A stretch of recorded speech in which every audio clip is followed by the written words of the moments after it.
Hello and welcome to Realms Edge Gaming. Just starting off from the preview Lords of the Mortal Realms, and I have to say I think that was one of the best previews that Games Workshop have released. It was absolutely amazing. I was shocked with how much they managed to fit in over the course of the hour's show.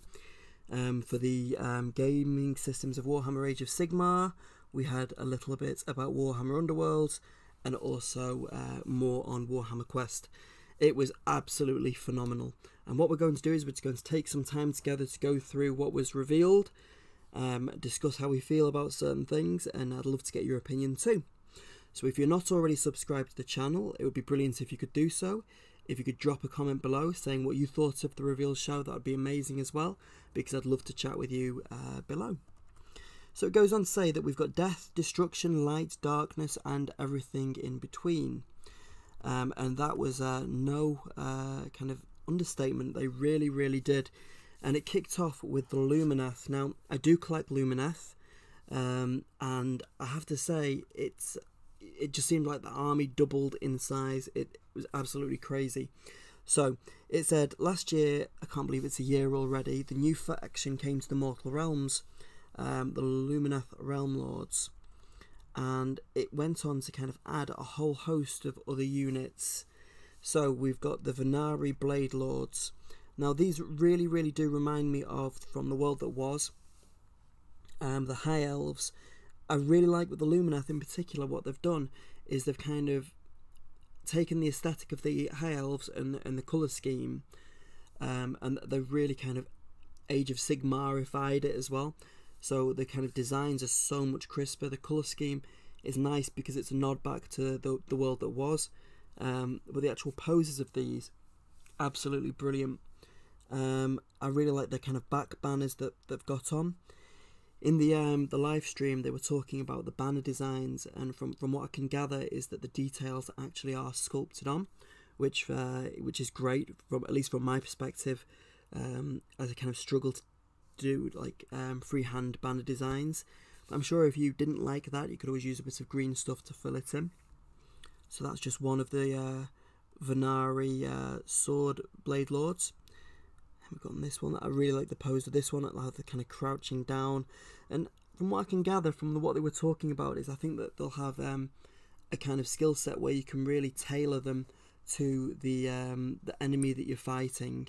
And I suppose kind of from battle round to battle round, you can kind of maybe choose an aspect or a certain stance, and that will give you kind of certain buffs in different areas. So you might have plus to hit, or pluses to wound, something in that region.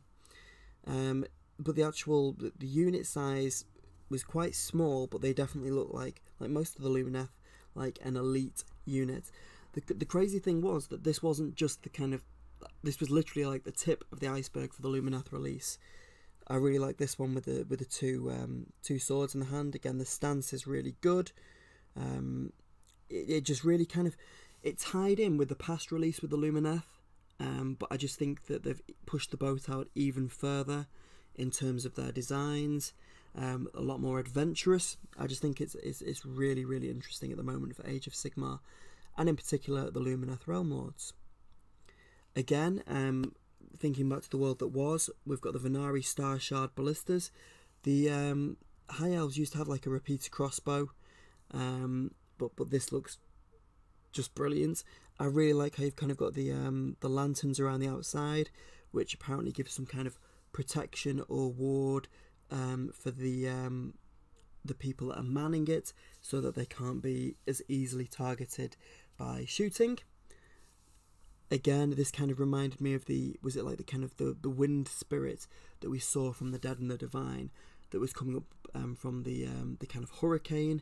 It had the arrows that were replenishing, and you could see them kind of being slowly reduced as in the quiver of the kind of fox wind spirit that we saw.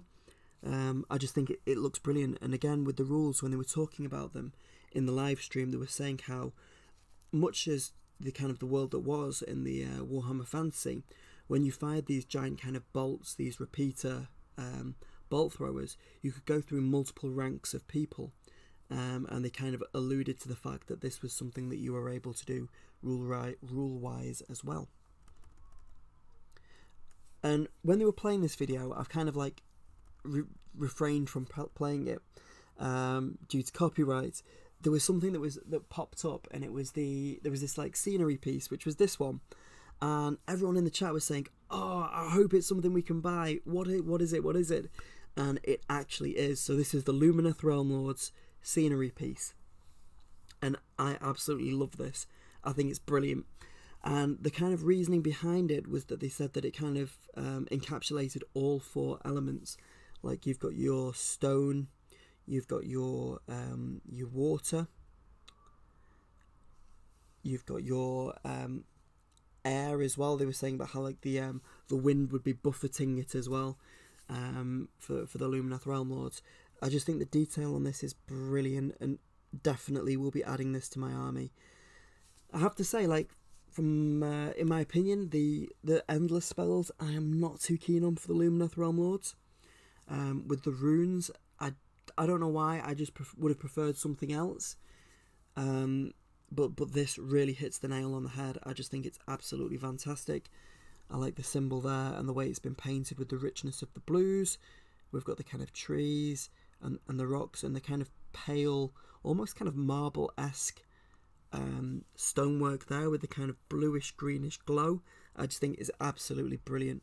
Once again, the heavy metal team have done a wonderful job, and they just said that those who prefer to raise monuments to Teclis, here is the shrine at Luminor that can purify even the most corrupt of battlefields. Be interesting to kind of see what kind of in-game effects this has when you do take it. Again, we've got loads more to get through, guys. So it says, to lead your new units into battle is a selection of heroes. These Lumineth add a unique set of magical and martial skills to the army, including the Hurricane Spirit of the Wind, which is an alternative build for the Severeth, who we showed off last month. And that's kind of what I was talking about with the Fox Spirit with the Hurricane. So this is the alternative one there. Let's just see that one. So that was the alternative build. When I was saying about, you could see the bolts kind of being diminished as they were being used in the background, and the kind of fox-like spirit there with the twisted hurricane, or hurricane I should say. So we've got this model here which looks absolutely brilliant. Again, I kind of echo some of the sentiments in the chat, how the Lumineth Realm Lords are definitely not the easiest kind of race to transport. I definitely agree with that. I really don't know how I'm going to do it. I think lots of foam, lots of cutouts, and yeah, being extra careful, because there are definitely some fine, delicate details on all of these models. So when the guys were talking about this in the reveal show, they said that this is basically Teclis's right-hand man, and they said that the spear was called, I think, Demon Bane, which kind of gives you some kind of inclination as to what he will be going after on the battlefield. And I think the pose of the model's fantastic. I really like how all the tassels and things are all flowing in the same kind of direction as the other figures in the army. I just think it's a really dynamic pose. I like the flashes of red on this one as well, which is a little bit different. But yeah, I just think it's a great model, definitely one centerpiece, and I think it will look great on the battlefield. Really looking forward to seeing the AOS Warscrolls for this too. Now, this one kind of reminded me of the Celeste from the Hedonites of Slaanesh. The kind of twin symbiosis relationship between the two characters. With the Lumineth, it was meant to represent the Teclis and Tyrion, the sun and the moon. You can see here we've kind of got that sun design there, with the swordsmanship that was meant to represent Tyrion. And then we've got Teclis representing with the moon. You know, we think about Selenar with that kind of moon design there, and the staff for the magic. And I think they said the owl was called Athena or something. It was basically a kind of thing to do with Athena and knowledge. But, you know, really kind of befitting for the army and the two twin brothers there. Again, I think the pose is fantastic, carrying it into different places. However, I'm not sure. I'm going to have to be really careful with that one, but a great looking centerpiece again. I just think the design team at the moment are really knocking it out of the park. The models are absolutely fantastic. Same with the heavy metal team. the way that they've been painting them, the schemes, kind of everything I would have hoped for and more. Just brilliant. Okay, I think this was called a Lore Seeker, and it was, again, trying to represent the duality between the kind of swordsmanship and the magic. And they said that this one was kind of a darker kind of character, because from what they were saying was that they go around the different places in Age of Sigmar and try and collect magical artifacts, learn more about different factions' magic, because they're distrustful of them and they don't believe that they're, you know, going to use it for positive purposes, or what the Lumineth perceives to be positive. So that's what they do. Their job is to kind of take artifacts. It'd be really interesting to see how that translates to the battlefield. It would be really cool if you had the option to kind of take an artifact from the opposition that you were playing and use that. But we'll have to see. There was a similar kind of mechanic in the world that was back in Warhammer Fantasy. I really like these kind of symbols there. Now, I might be wrong. I don't know whether that was actually a rumour engine with those kind of different ones. I don't think it was. It was similar. It had the different kind of like cog-shaped designs. I'll have to go and revisit that one. Our next character was this one. I can't remember this one's name, but I'm sure it will tell us below. And basically what this one was doing was to do with writing runes. So they had these really interesting shoes, which was everything that everyone seemed to kind of focus on, so that they were kind of elevated away from the battlefield, and they had some kind of liquefied ether quartz, and they were drawing runic shapes, which had an effect on the battlefield. Again, really looking forward to seeing how those rules translate, but we'll have to wait and see. I think the staff's really cool. I love the kind of brilliance of the white, and again, those kind of ether quartz. What am I saying ether quartz for? It is, isn't it? It is. It's the... there's too much ether. I was thinking about Kharadron Overlords then. It is ether quartz. It was kind of like a liquefied ether quartz. I really like how they've tied that in with the Star Shard Ballista as well. Okay, and this was one of the ones that I think we got on, was it Christmas Day? When they did the trailer, it might have been New Year's Day. And we saw the kind of cloud riding Lumineth. I think this is just so cool. I know there were lots of different references in the chat. I think what they were saying was that it was a super quick character, quite killy as well. But definitely the hurricane magic that it could use was of a great kind of benefit to the faction, and really granted them some speed as well. I have to say, I don't think they were particularly lacking with speed, but it will be interesting to see what we get. And then we had this, which was the kind of standard bearer for the Lumineth. Now, one of the direct questions that they did answer was about the detail. Was it moulded on? And the answer is yes. Okay. Again, I think the pose is really good. We've got the sword there. I think the iconography is fantastic, and I love the banner being blown there. Again, definitely something that I'll be adding to my Lumineth army. I really think it's great how they've tied in the two releases, the first wave and this wave, so they actually don't look out of place at all. They really look as though they, you know, are the same army. It's not like two parts of them being kind of mishmashed together. It really is very flowing, and, you know, definitely interesting to add together. It says that we'll be taking a closer look at all these outstanding models as we get closer to the release date, but we just had to call out the twins Elenia and Alathor, who are the young, youthful prodigies that have caught the eyes of the elven gods, with Teclis favouring Elania and Tyrion favouring and tutoring Alathor. Hopefully they won't pick up any of their teacher's bad habits. So, this was the kind of contentious part. It says that along with the new units comes an updated battle tome. And like straight away in the chat, people were saying, "What? We've just bought one," you know, and it's really true. You know, I've only just got mine as well, and I was a bit, like I don't really want to go and buy another one so soon after I've just bought this one, and not really had an opportunity to game with it either, with lockdown and everything. They did say, however, that whilst they have bought out the new book, the new battle tome, the Warscrolls will also be found in the tech list, the Broken Realms. So if you don't want to pick this one up, you don't necessarily have to, because all the Warscrolls will be found in the Broken Realms book. So it says, again, just to reiterate, if you've already taken the plunge, you can get it there, so you needn't kind of be too concerned about that. I think the front cover's looking brilliant, and with all those models being released, I think, you know what, Broken Realms Techless is shaping up to be amazing. Okay, next was a rumour engine. I'm not going to play the video, but as with the whole of today's show, I would wholeheartedly recommend you checking it out because it was brilliant.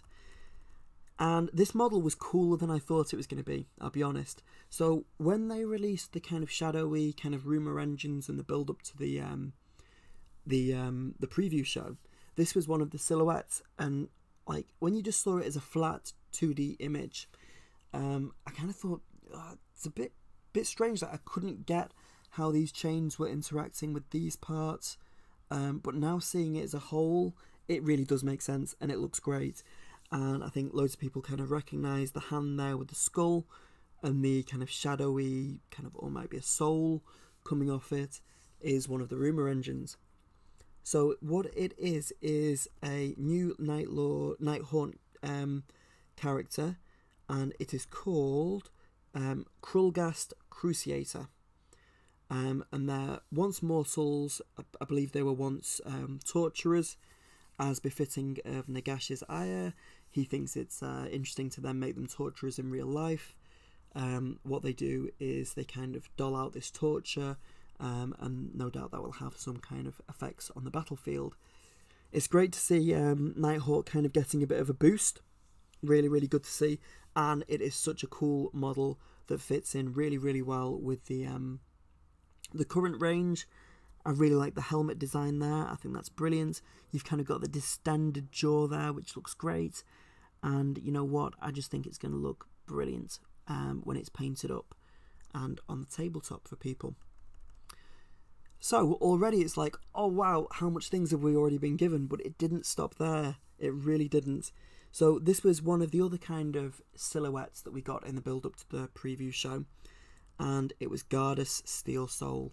Now, loads of people actually predicted this when they saw the model and when they saw the silhouette. So this was from one of the novels, Hallowed Knights, The Black Pyramid, and a really interesting character if you've not read those. And I think the pose of this is brilliant. I just think it's ace. You can just almost imagine that he's been zapped down by the lightning. He's just landed. I love the effect of the lightning on the hammer. It's not overdone. We can see that there's a helmeted version and there's one without the helmet. I have to be honest, I'm not sure which one I actually prefer. I think they both look really cool. It kind of reminds me of the, you know, the Caradron Christmas model, the Joseph, well, it wasn't Joseph, it was the Bugmanson model that we had where you could have alternate heads. I think the kind of line design there is brilliant. And we've got the sword as well. It's basically the pose from the front cover of like the book. It's absolutely brilliant. I think they've done it really, really faithfully. It's represented brilliantly, and I think they've done the lightning effect as well really tastefully on the base with the kind of pale blue. It'll be really interesting to see if they do a tutorial on how to recreate that. So let's move on swiftly. So it says here, we'll have more on the Broken Realms narrative as it unfolds. So it will be, I think, speeding up, I'll be honest with you. Now that we've had this Luminath release, now that we've had a article in the White Dwarf, which was the Tome Celestial about the Flesh Eater Courts and the Ossiarch Bone Reapers, I really think things will start to speed up in terms of the release of Techless. So it says, as factions from the Mortal Realms get drawn into the expanding narrative, even more heroes arrive, with some rising from the grave, and we saw the remodelled White King. And apparently this is to help him lead more death rattle. They did say that this range is definitely kind of being expanded upon. And it was really interesting to see this one because there are so many nods back to the world that was. I just think it's going to be great. There's so many different textures to paint. We've got cloth, we've got bone, we've got metal, we've got wood, we've got leather. There's just loads to get going on that, and it really is got like a painter's dream. I like the nod back to the kind of old bloodlines. We've got the blood dragons, kind of like Von Carstein-esque as well. I just can't wait for them to kind of keep adding more to the Death Rangers.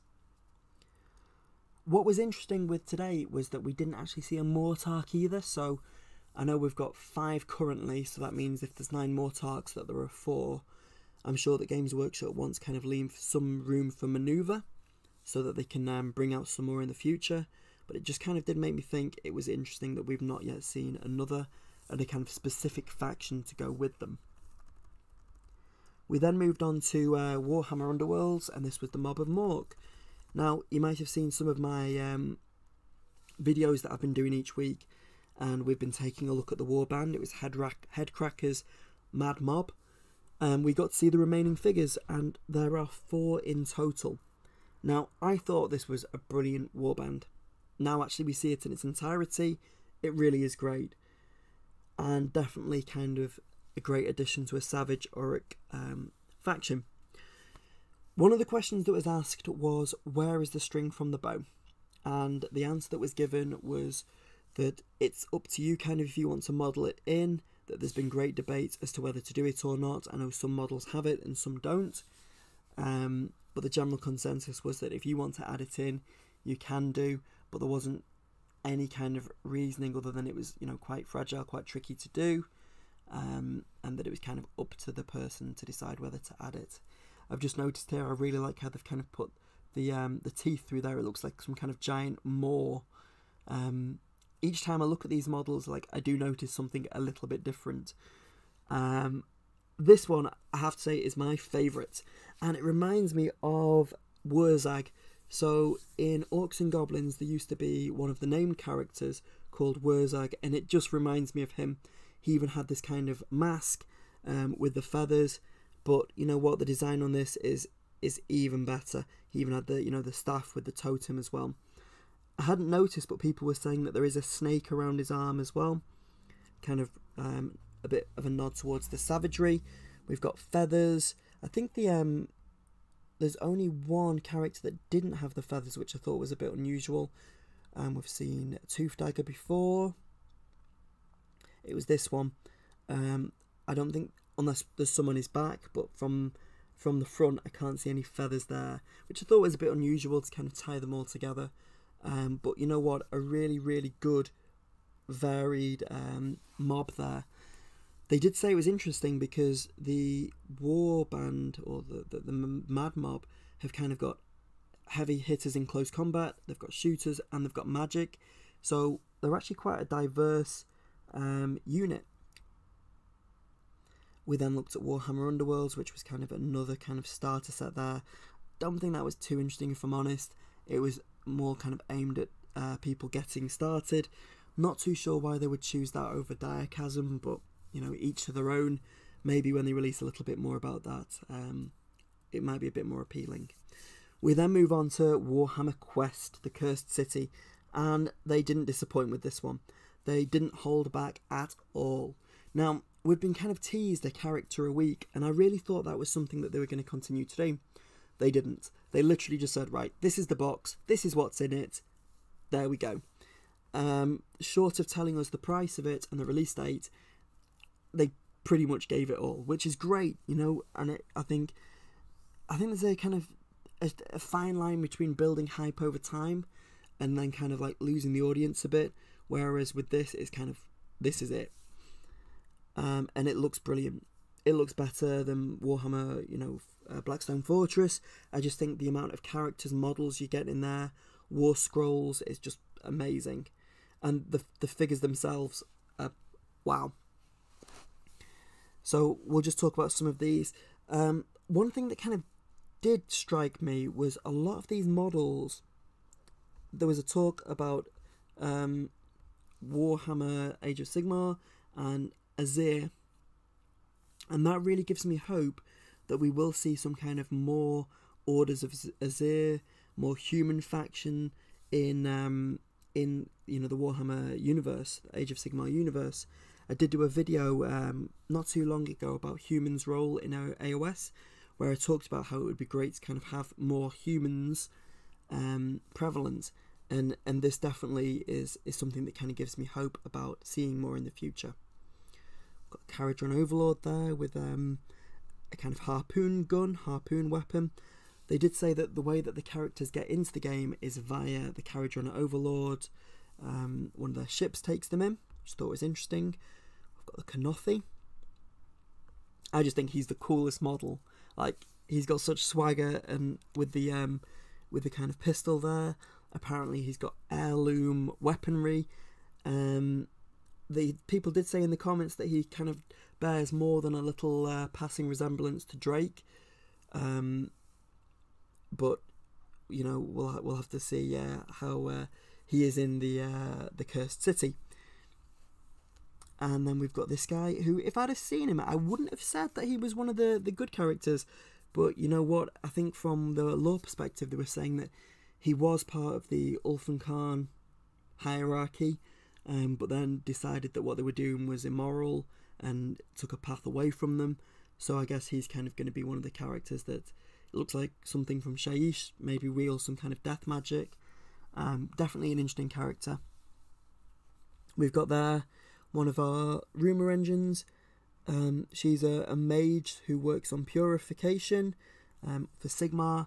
Again, one of our human faction there. I really like the kind of glow effect there, the object source lighting.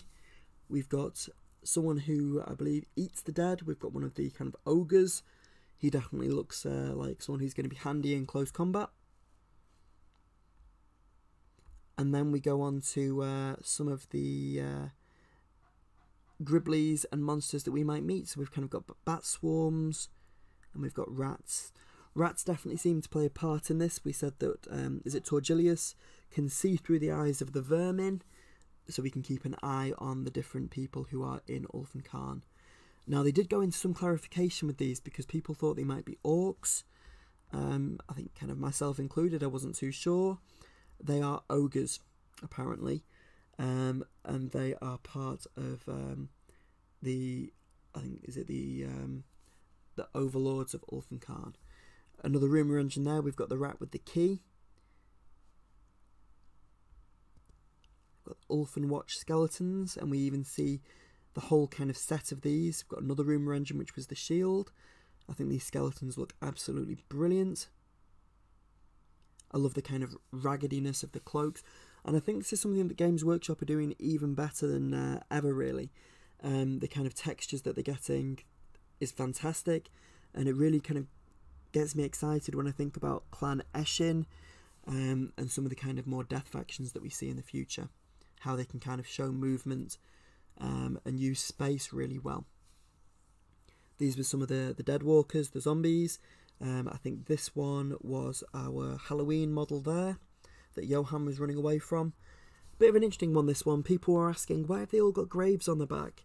Well, if you look closely, you can see that they've actually been stabbed through with a stake. And so I think as they've been getting up, they've kind of dragged their tombs with them, or their grave stones, I should say, with them. And we've kind of got roots coming through them as well. Kind of like a really dark Sylvaneth, really. I think the models look great. They've been painted really well. I think it would have been nice if you could have had the option to not have the graves on the back. It would have been good to have a bit of a mix. I really appreciate the detail on them. I don't know whether it's a bit much that absolutely every single one of them does have a gravestone on the back. I'll be honest though, because of the kind of hunched pose of them, I don't think there's going to be the option to not model them without, unless you do some, I guess, quite drastic conversion work. And even then, it doesn't really explain why they'll be so kind of crouched to that extent if you did remove the gravestones from the back, and maybe the roots from some of them too. We'll have to wait and see though. So it says here, worse than all of these are the masters of the Cursed City, Radakar the Wolf and those closest to him. So it's not going to be easy to save Ulfan Khan from vampire lords, crazed scientists and dark twisted gravekeepers. So this one here is Radakar the Wolf. Again, not a Mortarg, as far as we know. I think the wolves there, another rumour engine, looks great. looks really, really interesting. People were saying it bears more than a passing resemblance to Kislev and that kind of Russian aesthetic. Again, it'd be really good to see them. They have said that they will get Age of Sigmar Warscrolls, so I think all of the characters included in this you will be able to include in your factions. We've got Torgilius, who we've seen recently. He's the one that can kind of see through the eyes of the rats. I think it's Fulgrim, who's the Ulthenwatch captain. And we've got Gorslav coming up next, but this one was like a similar. It wasn't a Vargulf. It was something similar. We'll look at the name in a second. But basically, it was what happened if the vampire or soulblight doesn't feed and they become this kind of bestial form. And apparently, they are very good in the game, and you'll need more than just one of your warband to take them down. And then we've got Gorslav.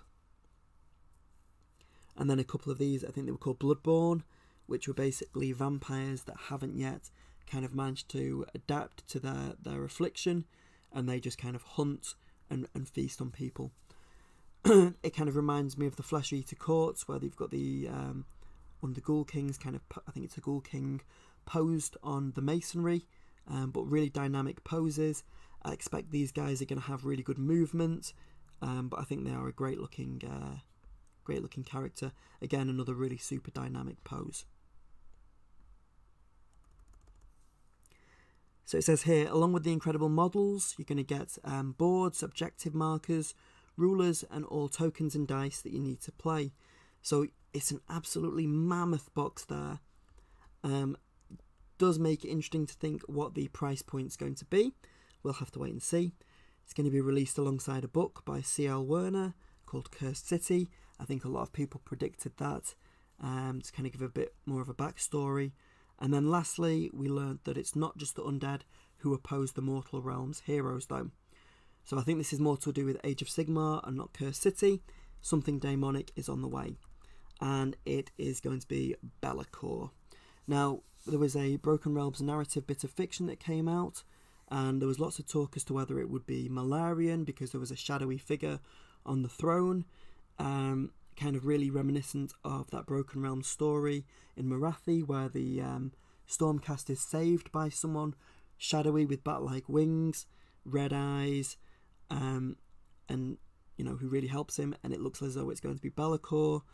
And it says, we're not going to give away too much, except to say that it's all tied in with the princely third book in the Broken Realms saga. Could be a number of different people, I suppose. It could be Be'lakor, or it could be from the Slaneshi Hedonites book.